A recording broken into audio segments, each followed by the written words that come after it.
हिक ॿेड़ीअ में 3 प्रोफेसर वेठा। जीअं ई ॿेड़ी हलणु लॻी त हिकिड़े प्रोफेसर मलाह खां पुछियो त ॾे हाल अहिवाल तोखे फिज़िक्स ईंदी आहे? त ॿेड़ीअ वारे मलाह चयो त न। त प्रोफेसर जवाबु ॾिनोसि त तुंहिंजी त अधु ज़िंदगी वई। वरी थोरी अॻिते ॿेड़ी हलणु लॻी त वरी हिकिड़े ॿिए प्रोफेसर पुछियुसि त ॾे हाल अहिवाल तोखे फिज़िक्स ईंदी आहे? त मलाह चयोसि न। त प्रोफेसर वरी जवाबु ॾिनोसि तुंहिंजी अधु ज़िंदगी त वई। वरी ॿेड़ी थोरी अॻिते हलणु लॻी त वरी 3 प्रोफेसर पुछियुसि त ॾे हाल अहिवाल तोखे मैथमेटिक्स ईंदी आहे? त मलाह जवाबु ॾिनोसि त न साईं, मूंखे न आहे ईंदी। त हुन ते प्रोफेसर हुनखे चयो त तुंहिंजी अधु ज़िंदगी त वई। थोरी ॿेड़ी जॾहिं अॻिते हली ॿुॾणु लॻी त मलाह 3 प्रोफेसरनि खां पुछियो ॾियो हाल अहिवाल तव्हांखे तरणु ईंदो आहे?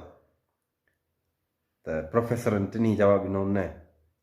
त मलाह जवाबु ॾिननि त मुंहिंजी त अधु ज़िंदगी वई, पर तव्हांजी त सॼी ज़िंदगी वई।